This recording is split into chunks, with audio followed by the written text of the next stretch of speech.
पारित हुआ है। देश भर के किसान आपको मसीहा के रूप में मानते हैं। ऐसे हम सबके पूरे देश के प्रधानमंत्री माननीय नरेंद्र मोदी जी का हम अभिनंदन करते हैं, आपका स्वागत करते हैं।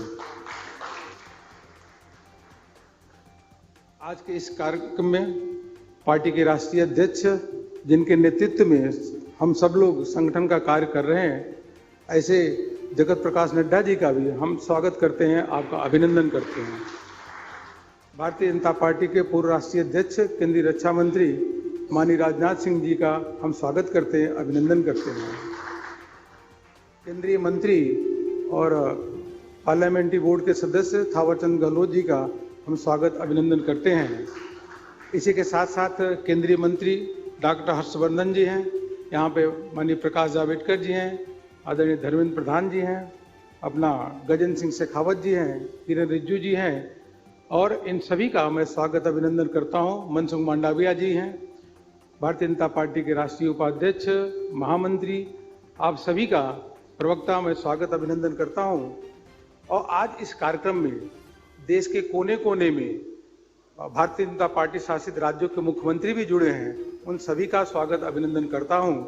उसी के साथ साथ देश के सभी कार्यालयों पे भारतीय जनता पार्टी के कार्यकर्ता प्रदेश अध्यक्ष के नेतृत्व में वह भी माननीय प्रधानमंत्री जी के संबोधन को सुनने के लिए एकत्रित हुए हैं, उन सभी का स्वागत अभिनंदन करता हूं।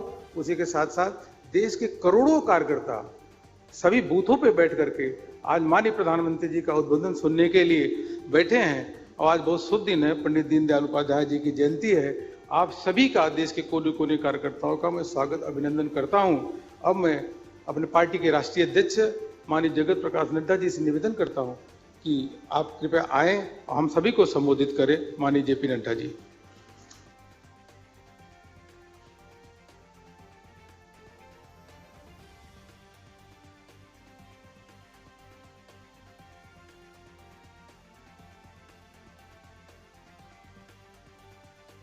भारत के यशस्वी प्रधानमंत्री आदरणीय श्री नरेंद्र मोदी जी, हमारे भारत के रक्षा मंत्री और पूर्व में राष्ट्रीय अध्यक्ष रहे सम्माननीय राजनाथ सिंह जी, राज्यसभा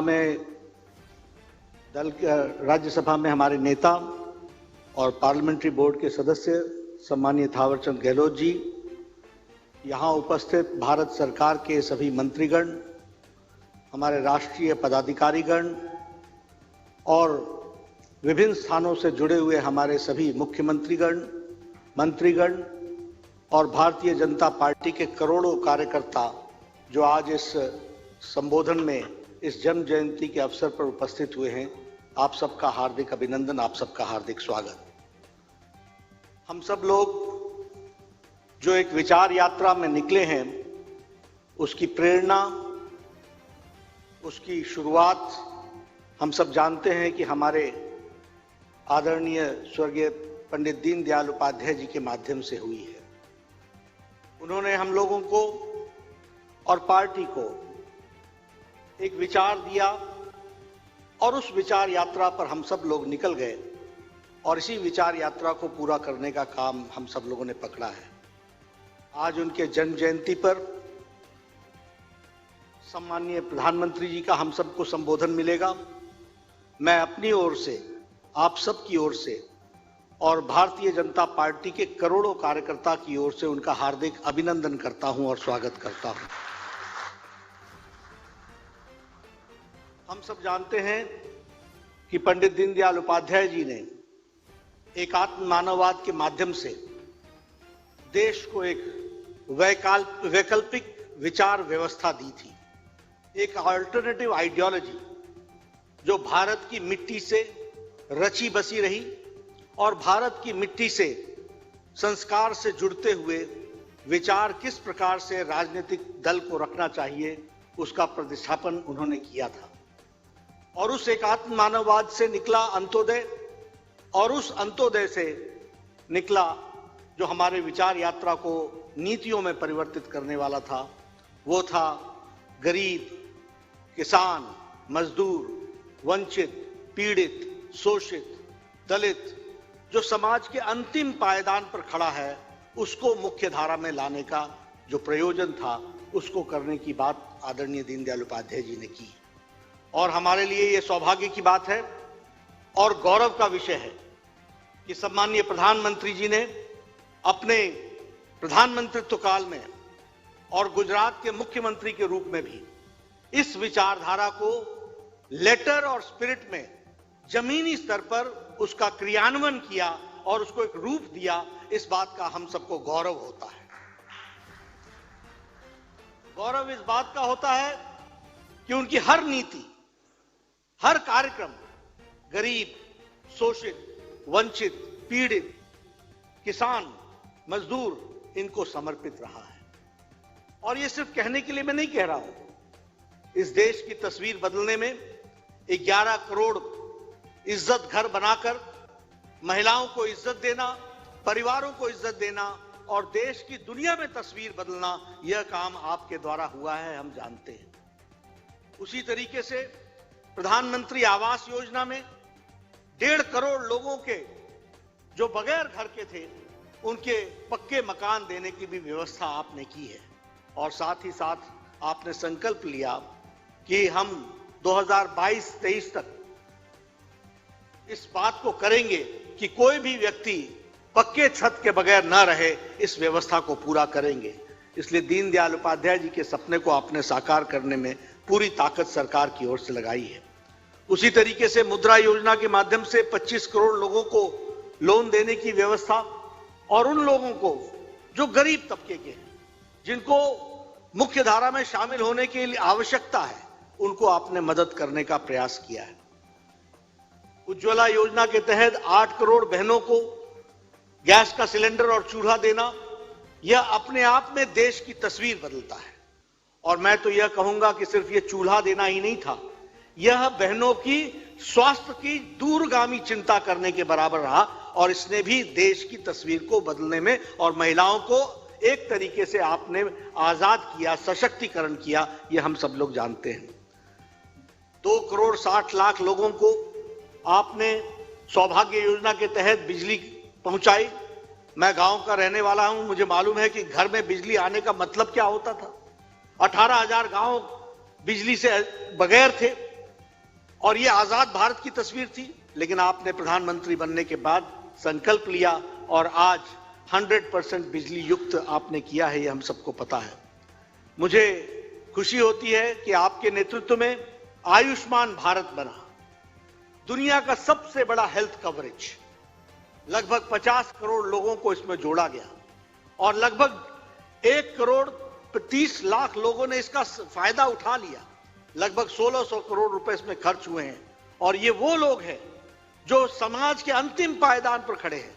रेहड़ी वाला, फेड़ी वाला, रिक्शा वाला, ऑटो वाला, रैग पिकर, जो कूड़े से जो सामान इकट्ठा करता है, ऐसे लोग, घर में काम करने वाली मेड सर्वेंट, इनको आपने 5 लाख रुपए का हेल्थ कवरेज देकर के उनको मुख्य धारा में शामिल किया और 1 करोड़ 30 लाख के आसपास 2 सालों में लोगों ने इसका लाभ उठा लिया है। उसी तरीके से प्रधानमंत्री किसान सम्मान निधि, किसानों को मुख्य धारा में लाने का काम पहली बार हुआ। प्रधानमंत्री फसल बीमा योजना, हेल्थ सॉइल कार्ड और फिर प्रधानमंत्री किसान सम्मान योजना, इसके तहत आपने 10 करोड़ किसानों को जोड़ा, उनको मुख्य धारा में शामिल किया है, ये हम सब लोग जानते हैं। और अभी जो किसान का बिल आया है, जिसने किसान को आजादी दे दी कि वह अपने उत्पाद का उचित दाम ले सके और बाजार में उसको जहां अच्छा दाम मिलता है वहां वो जा सके, इसकी आपने आजादी दी। इसके लिए भी हम धन्यवाद देते हैं और हम ये महसूस करते हैं कि आज के दिन आपका जो हम सबको प्रबोधन होगा, जो मार्गदर्शन होगा, आपके बराबर उपयुक्त नेतृत्व देने वाले से हमको प्रेरणा मिलेगी। आपने लेटर और स्पिरिट में अंत्योदय को उतारा है, धरती पर उतारा है। भारत की जनता को आपने नीति और कार्यक्रम के माध्यम से पहुंचाया है। इसके लिए मैं समझता हूं कि आपके द्वारा प्रबोधन उपयुक्त भी है और हम निश्चित रूप से आपके प्रबोधन से, आपके मार्गदर्शन से लाभान्वित होंगे। भारत के करोड़ों करोड़ों कार्यकर्ता लाभान्वित होंगे और आपके बताए रास्ते पर चलेंगे। मुझे एक बात की खुशी है कि जब जब भारतीय जनता पार्टी ने आपसे जब भी निवेदन किया है, कभी छोटा या बड़ा कोई भी कार्यक्रम हो, आपने पार्टी के एक समर्पित कार्यकर्ता के रूप में हमेशा हम सबको मार्गदर्शन दिया है और पार्टी को आपने दिशा दी है, दृष्टि दी है। मैं पुनः सभी करोड़ों कार्यकर्ता जो आपको आज सुन रहे हैं, उनकी तरफ से आपका अभिनंदन करता हूं, स्वागत करता हूं और आपसे निवेदन करता हूं कि आप हमारा मार्गदर्शन करें, हम सबको रास्ता दिखाएं और हम आपको विश्वास दिलाते हैं कि उस रास्ते पर भारतीय जनता पार्टी का एक एक कार्यकर्ता चलेगा। धन्यवाद।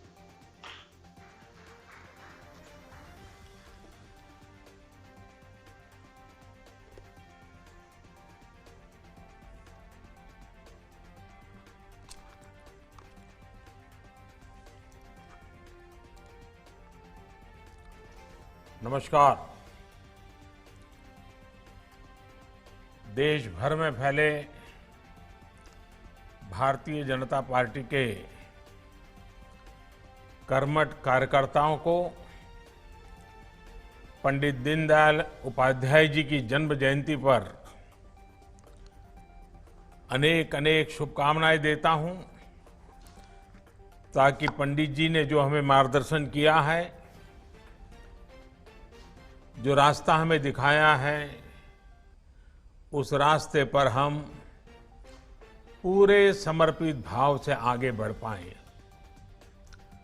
आप सभी सामान्य जन की सुरक्षा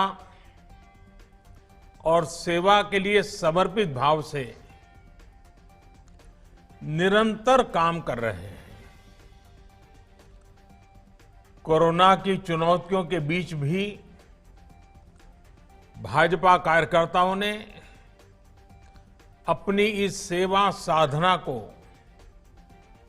बिना रुके, बिना थके जारी रखा है। इसमें हमारे कई कार्यकर्ताओं को अपना जीवन भी खोना पड़ा है। दूसरों की मदद करते हुए अनेकों कार्यकर्ता स्वयं भी कोरोना से संक्रमित हुए हैं।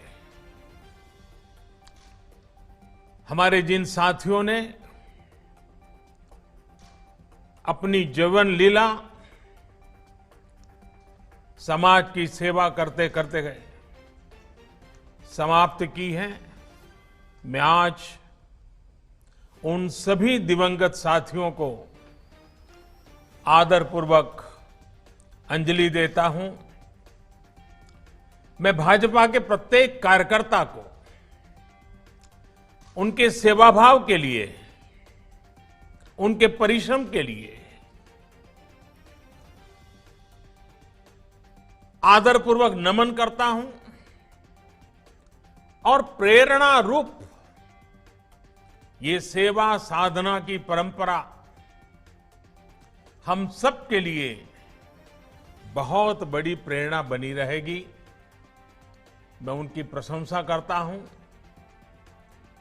हमारे सभी लाखों कार्यकर्ता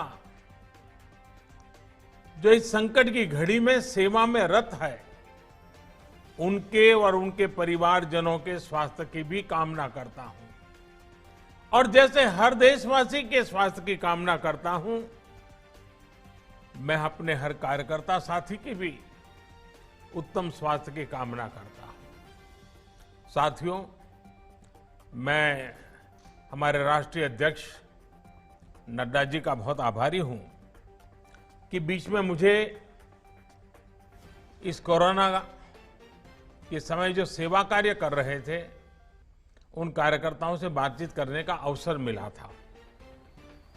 देश के अलग अलग कोने पर कैसे पार्टी के कार्यकर्ता खप गए, गरीब से गरीब की जरूरत के लिए जिस प्रकार से वो दौड़ते रहे, एक एक घटना बहुत ही प्रेरक थी। कुछ कार्यकर्ताओं के तो पूरे परिवार सेवा भाव से जुड़ गए थे। और समाज भी देखिए, संसाधनों की कोई कमी नहीं होने दी। ये सेवा भाव, ये कर्तव्य भाव, संगठन का समाज के प्रति नित्य समर्पण, ये अपने आप में मां भारती के लिए हमने जो सपने संजोए हैं, उन सपनों को बहुत बड़ा बल देते हैं। और इसलिए मेरे कार्यकर्ता भाइयों बहनों, आपने जो किया है वो मीडिया में छपे न छपे, टीवी में दिखे न दिखे, लेकिन आपने सामान्य गरीब के दिल में जगह बना ली है। बहुत बड़ा काम किया है। साथियों, आज हमारे बीच ऐसे कम ही लोग हैं जिन्होंने दीनदयाल जी को जीते जी देखा हो, सुना हो या उनके साथ काम किया हो। मुझे पंडित दीनदयाल जी के दर्शन करने का सौभाग्य नहीं मिला था, लेकिन उनका स्मरण,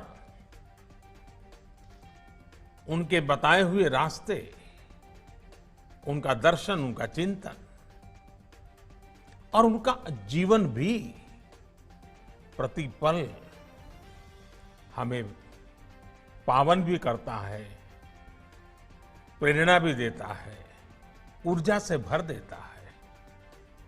साथियों, एक राष्ट्र के रूप में, एक समाज के रूप में भारत को बेहतर बनाने के लिए दीनदयाल जी, उनका जो योगदान मिला है वो पीढ़ियों को प्रेरित करने वाला है। भारतीय जनता पार्टी के हम सभी कार्यकर्ताओं के लिए उनका दिखाया मार्ग हम सभी को प्रेरणा देता है, प्रोत्साहित करता है। साथियों, ये दीनदयाल जी ही थे जिन्होंने भारत की राष्ट्रनीति, अर्थनीति, समाज नीति, राजनीति, इन सभी पहलुओं पर भारत के अथाह सामर्थ्य के हिसाब से तय करने की बात बड़ी मुखरता से कही थी, लिखी थी। उस समय जब आजाद भारत के नवनिर्माण के लिए विदेशी मॉडल को अपनाने पर जोर था, तब भी दीनदयाल जी आधुनिक भारत के विकास के लिए भारत की मिट्टी पर, भारत के कोटि कोटि जनों के पुरुषार्थ पर, उनके पराक्रम कर, उनकी प्रतिभा पर भरोसा करके उन्हीं से समाधान मिलेगा, उस समाधान को लेकर वे आवाज बुलंद करते रहे थे। समय ने सिद्ध किया है कि दीनदयाल जी का विजन कितना दूरगामी था, कितना दूरदर्शी था। साथियों, 21वीं सदी के भारत को विश्व पटल पर नई ऊंचाई देने के लिए 130 करोड़ से अधिक भारतीयों के जीवन को बेहतर बनाने के लिए आज जो कुछ भी हो रहा है, उसमें दीनदयाल जी जैसे महान व्यक्तित्वों का बहुत बड़ा आशीर्वाद है। इस बार उनका जन्मदिवस इसलिए भी विशेष है क्योंकि बीते कुछ दिनों में ही देश ने वो अहम निर्णय किए हैं जिस पर पंडित दीनदयाल उपाध्याय जी के चिंतन की प्रकाश रेखाएं हैं, प्रकाश पुंज है। हमारे देश के किसान, हमारे श्रमिक भाई बहन, युवाओं, मध्यम वर्ग के हित में इन दिनों सरकार में रहते हुए, राज्य सरकार में बैठे हमारे और कार्यकर्ताओं ने अनेक अच्छे फैसले लिए हैं, ऐतिहासिक फैसले किए हैं।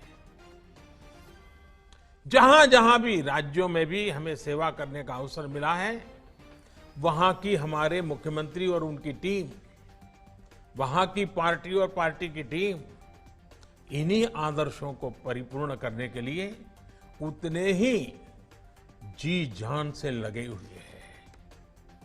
आज से ही देश के ईमानदार करदाताओं के हितों को सुरक्षा देने वाला फेसलेस अपील का प्रावधान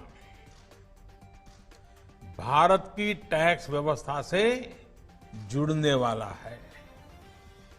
ईमानदार करदाताओं को परेशानी ना हो, इसके लिए फेसलेस टैक्स सिस्टम कुछ महीने पहले ही टैक्स रिजिम का हिस्सा हो चुका है।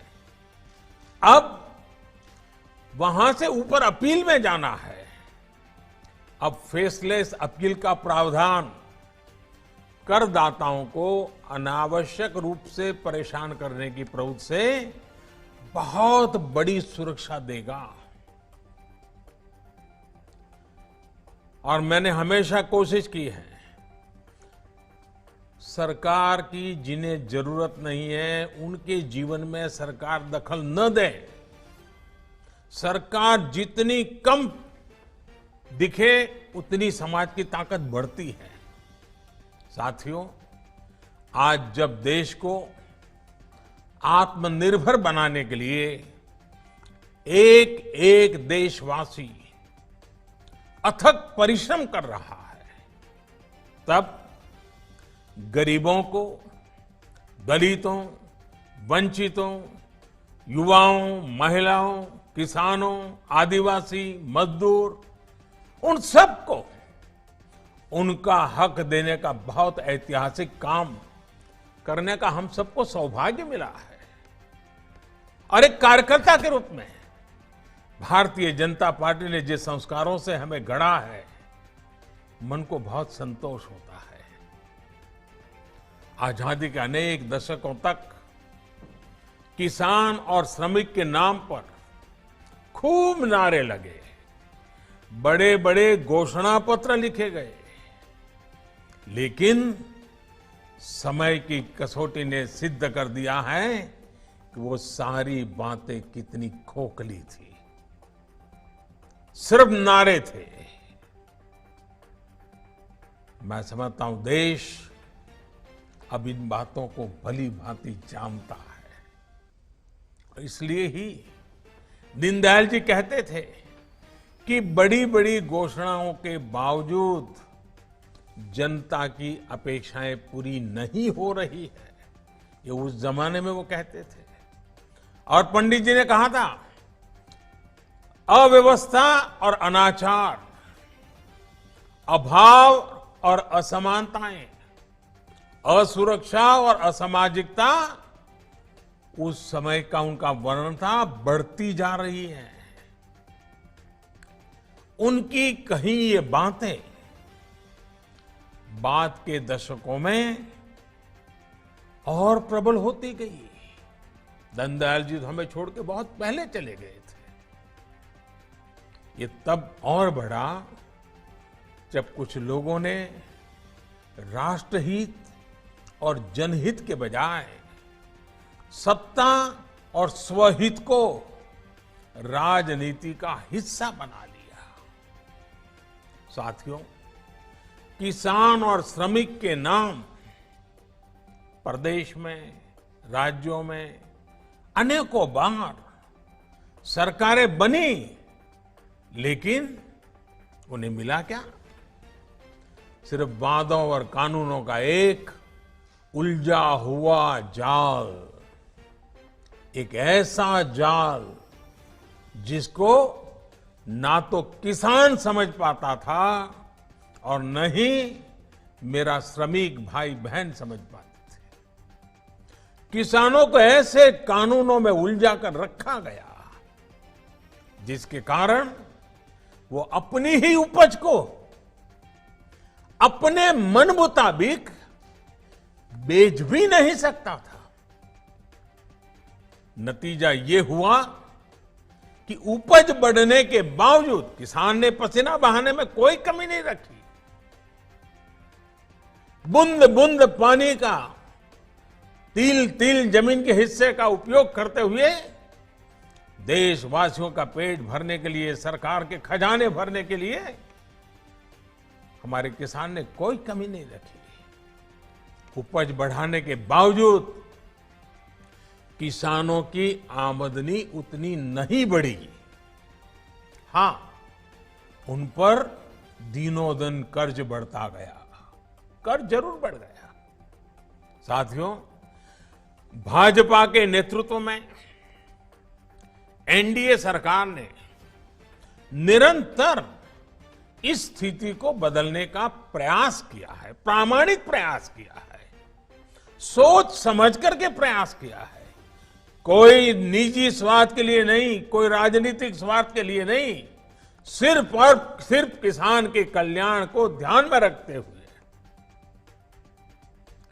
पहले लागत का 1.5 गुना एमएसपी तय किया, उसमें रिकॉर्ड बढ़ोतरी की और रिकॉर्ड सरकारी खरीद भी एनडीए सरकार ने ही की है, इतिहास बना दिया है। बीते सालों में ये निरंतर प्रयास किया गया है कि किसान को बैंकों से सीधे जोड़ा जाए।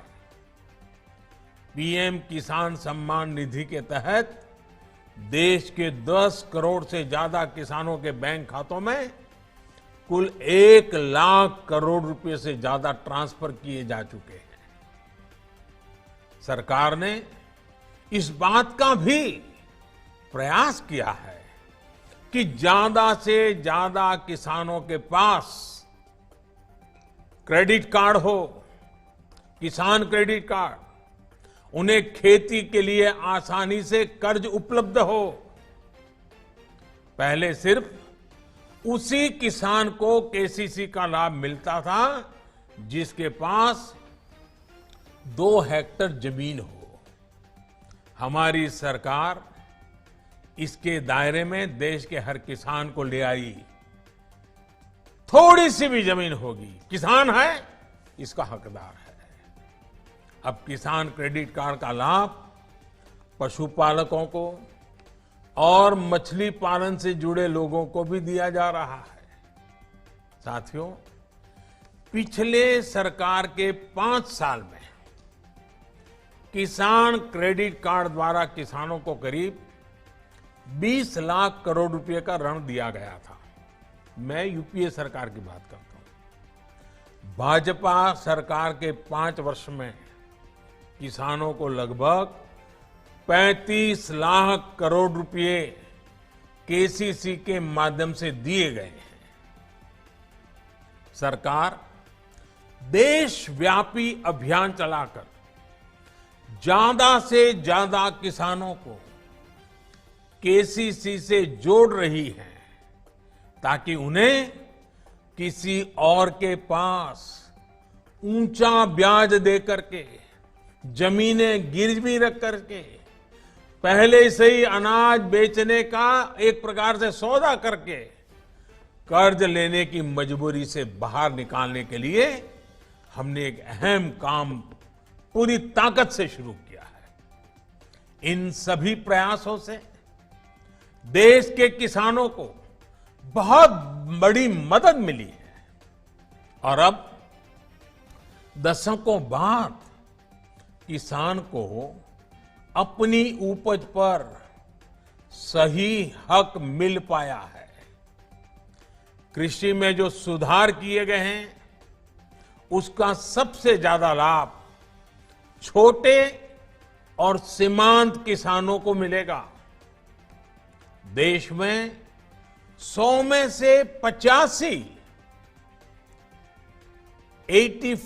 आउट ऑफ 100 इतनी बड़ी मात्रा में जो किसान हैं वो इस श्रेणी में आते हैं और ये बहुत बड़ी ताकत है किसान जो आज सबसे ज्यादा खुश है। पहली बार उनको अपनी उपज के मोल भाव का विकल्प मिला है। पहले की परंपरा थी मंडी में बेचने की, अगर उसको लगता है कि वहां फायदा है वो वहां बेचेगा, उसको लगता है कि मंडी के बाहर फायदा है तो मंडी के बाहर बेचेगा।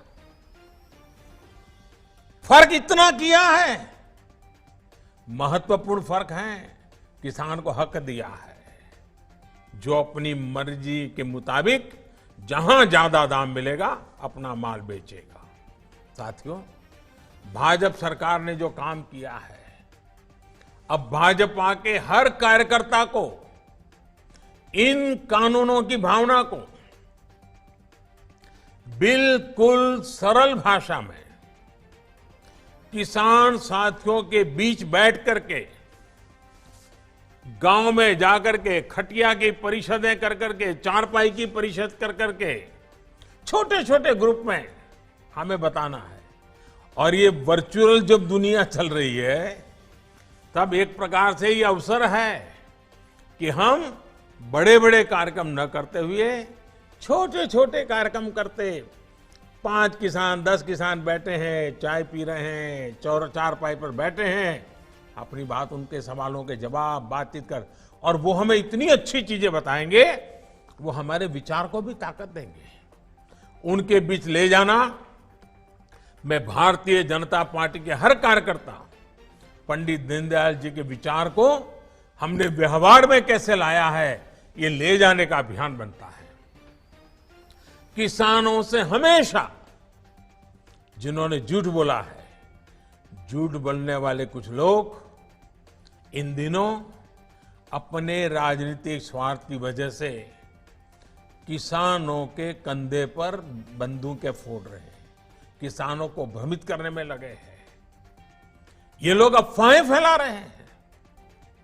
देश के किसानों को ऐसी किसी भी अफवाह से बचाना, कृषि सुधार का महत्व समझाना भारतीय जनता पार्टी के हम सभी कार्यकर्ताओं का बहुत बड़ा कर्तव्य है, हमारी जिम्मेवारी है, क्योंकि हमें किसान के भविष्य को सुनिश्चित करना है, उज्जवल बनाना है। हम जितना ज्यादा किसानों को कृषि सुधार की बारीकियों के बारे में समझा पाएंगे, उतना ही किसान जागरूक होगा, और अपने को कोई अगर लूट लेता है, धोखा करता है, तो वो खुद भी जागरूक हो जाएगा, अपने आप को बचा लेगा। और इसलिए किसान को सशक्त होने का ये रास्ता है। साथियों, किसानों की तरह ही हमारे यहां दशकों तक देश के श्रमिकों को भी कानून के जाल में उलझा कर रखा गया है। जब जब श्रमिकों ने आवाज उठाई, तब तब उनको कागज पर एक कानून दे दिया गया।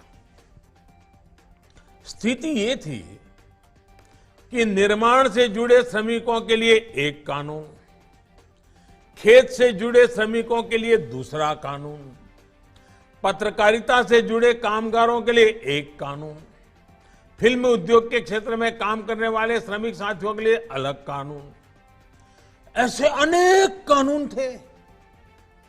जरूरत श्रमिकों का जीवन आसान बनाने की थी, लेकिन उनके जीवन को कानूनी दांव पेचों में उलझा कर रख दिया गया।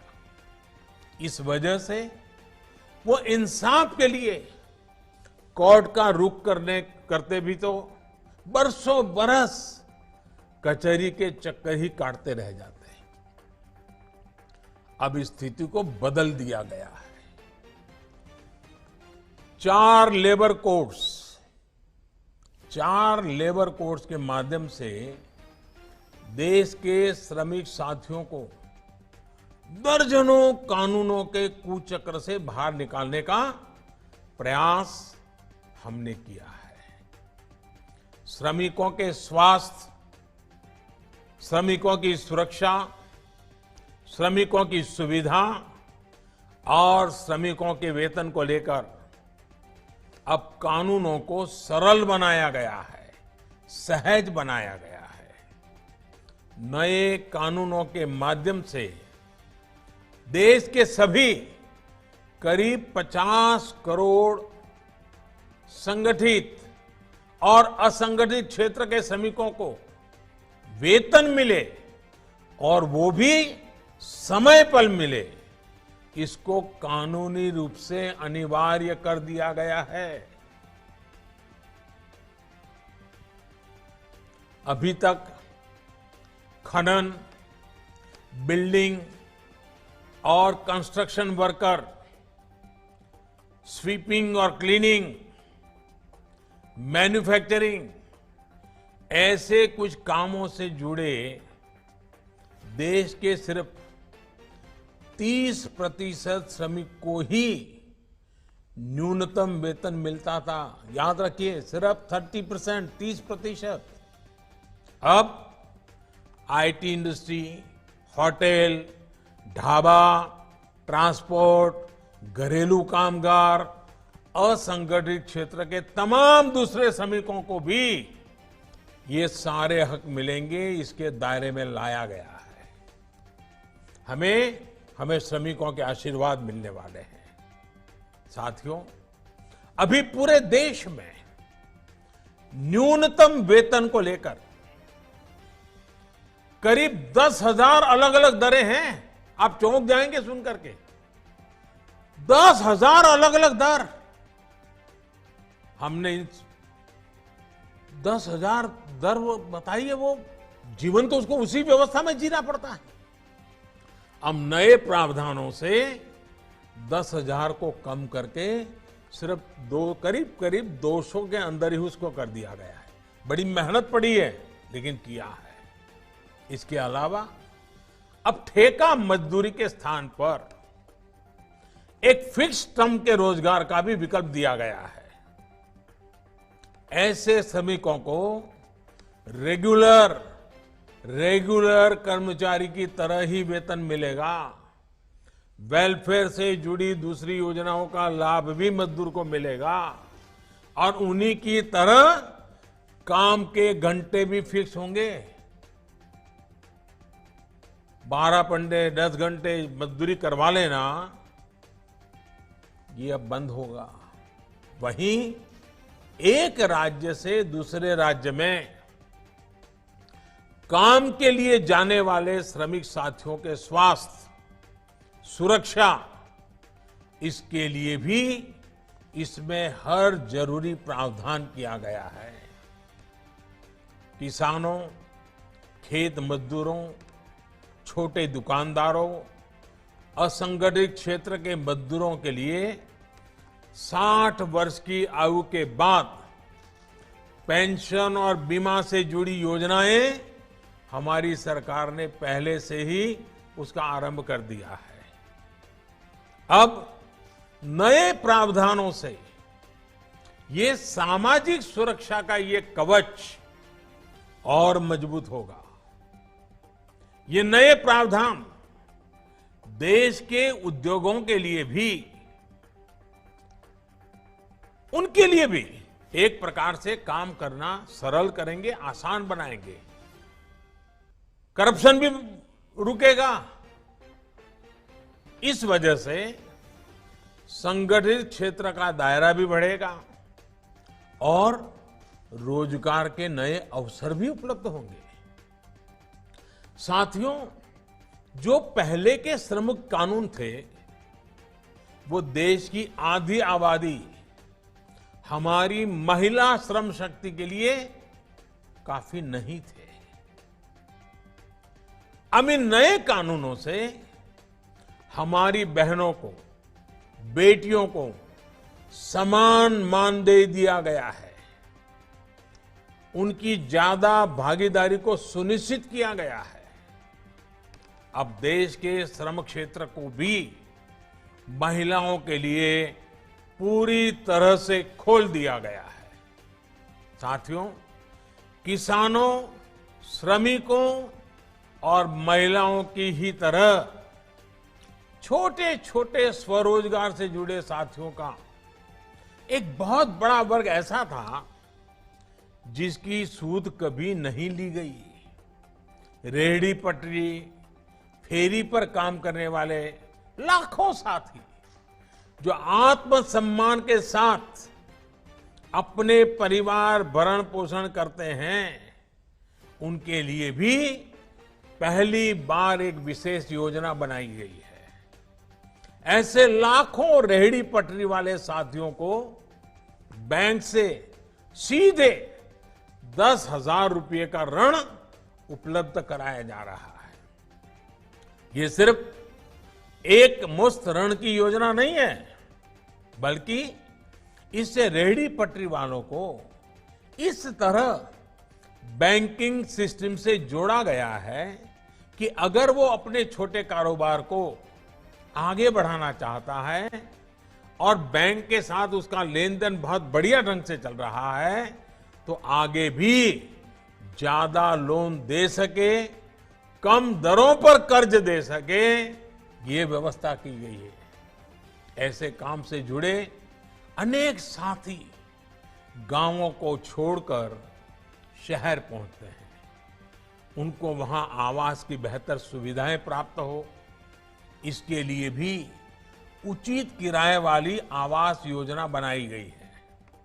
साथियों, कोशिश ये है कि आत्मनिर्भरता के व्यापक मिशन से जुड़े हर कोई जुड़े, सभी को अवसर मिले, और यही तो दीनदयाल जी का सपना पूरा करने का प्रयास है। इसी ध्येय के साथ SC, ST, schedule caste, schedule tribe, उन वर्ग के साथियों के लिए भी जो आरक्षण का प्रावधान है, उसको हमारी सरकार ने पार्लियामेंट में अगले 10 वर्ष के लिए बढ़ाया दिया गया है। इतना ही नहीं, सामान्य वर्ग के गरीबों को भी आगे बढ़ने के लिए, उचित अवसर देने के लिए पहली बार 10% का आरक्षण दिया गया है। इन सुविधाओं का बहुत बड़ा लाभ समाज के एक बड़े हिस्से को मिल रहा है। साथियों, गरीब हो, किसान हो, श्रमिक हो, महिलाएं हो, ये सभी आत्मनिर्भर भारत के मजबूत स्तंभ हैं। इसलिए इनका आत्मसम्मान और इनका आत्मगौरव ही आत्मनिर्भर भारत की प्राण शक्ति है, भारत की प्रेरणा है। इनको सशक्त करते ही भारत की प्रगति संभव है। भाजपा की हर सरकार, चाहे वो केंद्र में हो या राज्य में, वो यही प्रयास कर रही हैं कि समाज के सभी को सही अवसर मिले, कोई खुद को छूटा हुआ महसूस न करें। साथियों, हमारा वैचारिक तंत्र और राजनीतिक मंत्र साफ है, गोलमोल नहीं है, और हमने उसको जी करके दिखाया है। हम लोगों के लिए राष्ट्र सर्वोपरि, नेशन फर्स्ट, यही हमारा मंत्र है, यही हमारा कर्म है। साथियों, हमारे सारे लक्ष्य इसी एक मंत्र में समाहित है। भारतीय जनता पार्टी के प्रत्येक कार्यकर्ता को 21वीं सदी की राजनीति में अपनी ये पहचान और सशक्त करनी है। 1 वर्ष पहले इसी पहचान के कारण देश ने भाजपा को अवसर दिया है, अपना भरपूर आशीर्वाद दिया है। मुझे खुशी है कि बहुत ही कम समय के भीतर हमने दशकों से चले आ रहे मामलों को निपटाया है। अनेक बड़े वायदों को पूरा किया है। भाजपा के कार्यकर्ता के रूप में जिस संकल्प पत्र को लेकर आप घर घर द्वार द्वार गए थे, आज जब आप उसको देखेंगे तो आप पाएंगे कि कितनी तेजी से काम किया जा रहा है। हर घर जल और हर गांव तक तेज इंटरनेट जैसे अनेक ऐसे संकल्प हैं जो करोड़ों देशवासियों के जीवन को आसान बनाने वाले हैं। इसमें आर्टिकल 370, अयोध्या में भव्य राम मंदिर का निर्माण जैसे वो वादे भी शामिल हैं जिसको दशकों की हमारी तपस्या का भी आधार रहे हैं, दे रहे हैं। संकल्प लेकर उसे सिद्ध करने की इस ताकत को हमें बनाए रखना है, ऊर्जावान रखना है। साथियों, बदलते हुए समय में है, बहुत कुछ तेजी से बदल रहा है। भाजपा के कार्यकर्ता ने इस दौर में जिस तरह की फ्लेक्सिबिलिटी और एडॉप्टेबिलिटी दिखाई है वो भी प्रशंसनीय है। कोरोना काल में भी हमने ये कर दिखाया है। देश के सामान्य मानवी को जब हमारी बहुत ज्यादा जरूरत थी तब हमने अपने राष्ट्रव्यापी नेटवर्क की ताकत हमारे देश के लोगों की सेवा में लगा दी। शहर हो या गांव, हर जगह भाजपा कार्यकर्ता ने लोगों की मदद की और आज भी कर रहे हैं। बदलती परिस्थितियों में भारतीय जनता पार्टी ने अपने जनसंपर्क को टेक्नोलॉजी आधारित भी बनाने का भरपूर सफल प्रयास किया है। और मैं भाजपा के अध्यक्ष श्रीमान नड्डा जी और उनकी पूरी टीम को भी इस ट्रांसफॉर्मेशन के लिए बहुत बहुत बधाई देता हूं। साथियों, समाज की सेवा में सक्रियता दिखाने के साथ साथ दल के रूप में, कार्यकर्ता के रूप में हमें एक और बात का विशेष ध्यान रखना है। हमारी बातें, हमारे विचार, हमारा आचरण 21वीं सदी के भारत की आकांक्षाओं और अपेक्षाओं के अनुरूप ही होने चाहिए। हमारे आदर्श, हमारी परंपरा, हमारी प्रेरणा जितनी प्राचीन है उतनी ही नवीन भी होनी चाहिए। हम भले ही दुनिया के सबसे बड़े राजनीतिक दल हो, लेकिन हमारी पहुंच भारत के छोटे से छोटे गांव तक, छोटी से छोटी गली तक, गरीब से गरीब के घर तक होनी चाहिए। राष्ट्रहित में जो योजनाएं बनाई गई हैं उन्हें लोगों तक तो पहुंचाना ही है, हमें अपने सामाजिक दायित्वों को भी सजगता से निभाना है। अगर कोरोना के इस कालखंड की ही बात करें तो 2 गज की दूरी, मास्क, हाथ की साफ सफाई, इन सभी के लिए जागरूकता फैलाना निरंतर जरूरी है।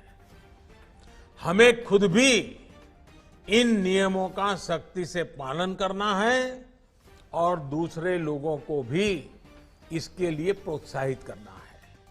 साथियों, आज देश वोकल फॉर लोकल के मंत्र के साथ आगे बढ़ रहा है, लेकिन ये सिर्फ बातों से ही संभव नहीं होगा। भाजपा के प्रत्येक कार्यकर्ता को भी स्थानीय उत्पादों को प्राथमिकता देनी है। जब करोड़ों भाजपा का कार्यकर्ता लोकल को अपने जीवन का हिस्सा बनाएंगे तो निश्चित रूप से इस आंदोलन को बहुत बड़ी ताकत मिलेगी। मुझे विश्वास है कि हम सभी अपने अपने क्षेत्र में, अपने अपने बूथ में इसका नेतृत्व करेंगे, उदाहरण बनकर परिवर्तन का माध्यम बनेंगे। देश के नवनिर्माण के इस मिशन में शिक्षा का भी बहुत बड़ा स्थान है। मैं भारतीय जनता पार्टी के कार्यकर्ताओं से आग्रह करूंगा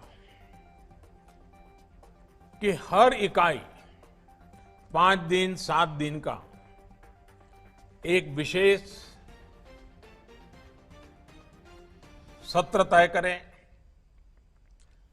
जो विद्वान लोग हैं उनको बुलाएं और हमारी जो राष्ट्रीय शिक्षा नीति आई है, नेशनल एजुकेशन पॉलिसी जो आई है, वाकई उसको बारीकी से अध्ययन करने की जरूरत है।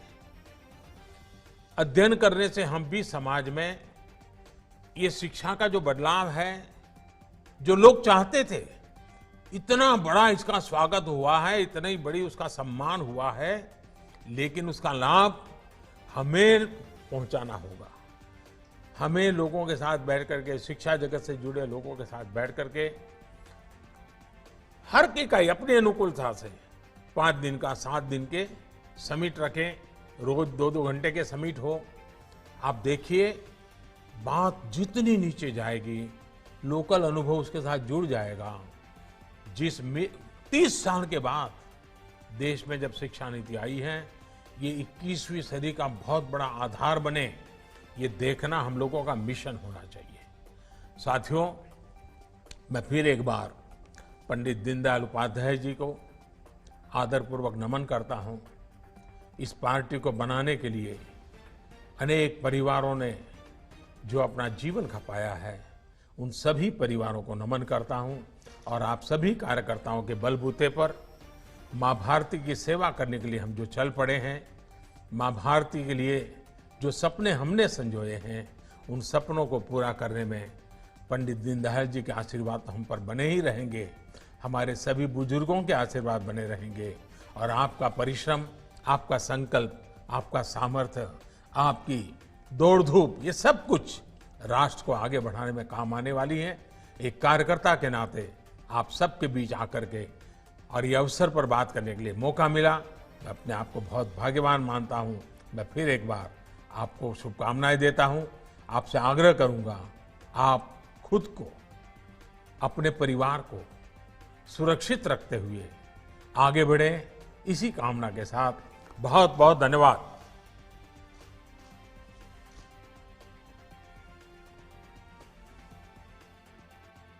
सभी से एवं देश के कोने कोने कार्यकर्ताओं से निवेदन है कि अपने स्थान पे खड़े होकर के माननीय प्रधानमंत्री जी का आभार व्यक्त करें, माननीय प्रधानमंत्री जी का अभिनंदन व्यक्त करें तालियों के माध्यम से माननीय प्रधानमंत्री जी का।